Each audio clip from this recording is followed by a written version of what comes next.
কলকাতা বলতেই আমাদের চোখের সামনে যেটা ভেসে ওঠে সেটা হচ্ছে গঙ্গার ঘাট।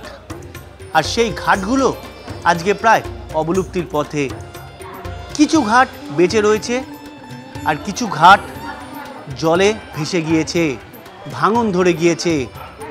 এবার সেই ঘাটগুলি থিম আকারে উঠে এসেছে হাতিবাগান সর্বজনীনের পুজোয়। ফরাসি শিল্পীর হাত ধরে এই গঙ্গার ঘাটগুলো বিভিন্নভাবে সজ্জিত হয়েছে হাতিবাগান সর্বজনীনের পুজোয়। কলকাতার সৃষ্টি হচ্ছে এই হাতিবাগান মানে সুতানুটি থেকে। হাতিবাগান যার মধ্যে অন্তর্ভুক্ত।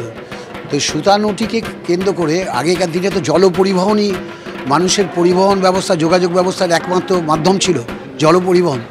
তো সেই জল পরিবহনে কলকাতার ঘাটগুলো অত্যন্ত গুরুত্বপূর্ণ, বিশেষ করে উত্তর কলকাতার ঘাটগুলো। এই প্রাচীন ঘাটগুলো সেই সময় যত না সরকারি অনুদানে তৈরি হয়েছিল, তার থেকে সেই সময় ধনী ব্যক্তিরা যারা সমাজ কল্যাণে অর্থ ব্যয় করতেন, তারাও সাধারণ মানুষের সুবিধার জন্য বিভিন্ন ঘাট নির্মাণ করেছিলেন।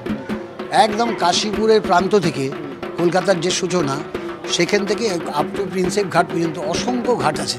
অনেক তার সাথে ইতিহাস জড়িত, ঐতিহ্য জড়িত, সংস্কৃতি জড়িত। কিন্তু সত্যি কথা বলতে গেলে এই ঘাটগুলো আজকে বঞ্চনার শিকার। কারণ এই ঘাটগুলি পোর্টের আন্ডারে। এখানে সরকার বা পুরসভা চেষ্টা করলেও কোনো উন্নয়নমূলক কাজ করতে পারে না পোর্ট অনুমতি না দিলে। স্বভাবতই এই অবহেলিত ঘাটগুলি, যা আমাদের ঐতিহ্য সংস্কৃতির প্রতীক, সেটাকে এবার হাতিবাগান সার্বজনীন পুজো কমিটি তাদের পুজোর ভাবনার মধ্যে তুলে দিয়েছে। এবং একজন বিদেশি শিল্পী এরিক, যিনি এটার উপর গত 20 বছর ধরে কাজ করছেন, শুধু বেনারসের ঘাট, কলকাতার ঘাট, তার উপর তিনি তার শিল্পকর্ম মানে আমাদের যে অ্যানিসিয়েন্ট যে কালচার বা আর্ট, সেটাকে মডার্ন টেকনোলজি ব্যবহার করে এখানে নন্দলাল বসুর যে বাড়ি, বোস বাড়ি, সেই বাড়িটিকে সুন্দরভাবে তিনি এখানে তুলে ধরেছেন। This subject of gods was actually an original idea of Tapas Dutta, who designed the space. So to me it was like accepting this invitation with a huge, more than pleasure but happiness, because of a long journey with gods in India. And you did a survey on village of Benaras Ghat, 20 years. What Yeah, this is in sort of what bring me to Calcutta, because from Benares I came to Calcutta, and then I was slowly involved in all that amazing collective adventure. That's why this segment. That's it. I was so pleased and lucky to be introduced with Mr. Tapas Dutta, and being able to work with him. Feel really thankful for his understanding of my work, and like I tried my best to understand his work, his vision, which is absolutely gorgeous and genius. আমি totally Benaras ঘাটটাকে অ্যাভয়েডই করতে চেয়েছি, কারণ আমাদের কলকাতারও তো নিজস্ব অনেক ঘাট আছে। শুধু বেনারসের ঘাট নিয়ে আমরা কেন গর্ববোধ করব?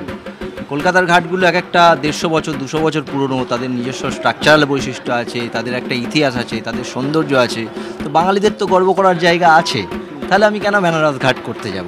সেই জন্য এই কলকাতার ঘাটগুলোকেই লক্ষ লক্ষ মানুষের সামনে তুলে ধরার জন্য এই অথ ঘাট কথা। আর থমাস আছে, থমাসের পক্ষে এটা খুব ভালো হয়েছে, ও বেনারসে অনেকটা দিন কাটিয়েছে, তো স্পিরিচুয়ালি ডিভাইনভাবে ও ঘাটগুলোর সঙ্গে কানেক্ট করতে পারে। কিন্তু আমাদের ঘাটের, কলকাতার ঘাটগুলোর বৈশিষ্ট্য সম্পূর্ণ আলাদা বেনারসের ঘাটের থেকে। আর আপনি যেটা বললেন একটা সুতোর কাজ যেটা থমাস করেছে, ওটাও ফ্রান্স থেকেই আনিয়েছে, ফ্রান্সের ফ্যাক্টরিতেই তৈরি হয়েছে। অসাধারণ একটা কাজ, যেটা মানে সামনে এসে না দেখলে এই অপরচুনিটি পাওয়া যাবে না। শুধু দুর্গাপুজোতেই এটা সম্ভব। আর এইভাবে দুজন কোলাবোরেট করে ওর একটা কাজ, যেটা অনেক টাকা খরচা করে বিদেশ থেকে আনা হয়েছে, তার সঙ্গে হাতিবাগান সর্বজনীনের ওরা আছে যারা খুবভাবে সাপোর্ট করেছে কাজটা। তো এইভাবে সবাই মিলে একটা কোলাবোরেশন করে মূলত কলকাতা শহরের ঐতিহ্যশালী ঘাটগুলোর ইতিহাস বোঝাতে এই ধরনের থিম এবার সর্বজনীন পুজোতে ব্যবহার করা হয়েছে।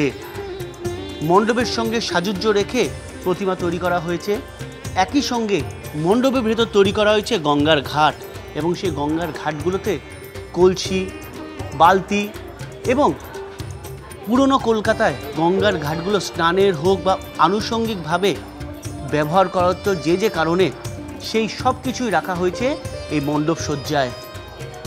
সবচেয়ে গুরুত্বপূর্ণ, মণ্ডপের দেওয়ালগুলিতে পুরনো কলকাতার একাধিক ছবি ফুটে উঠেছে শিল্পীর আঁকায়।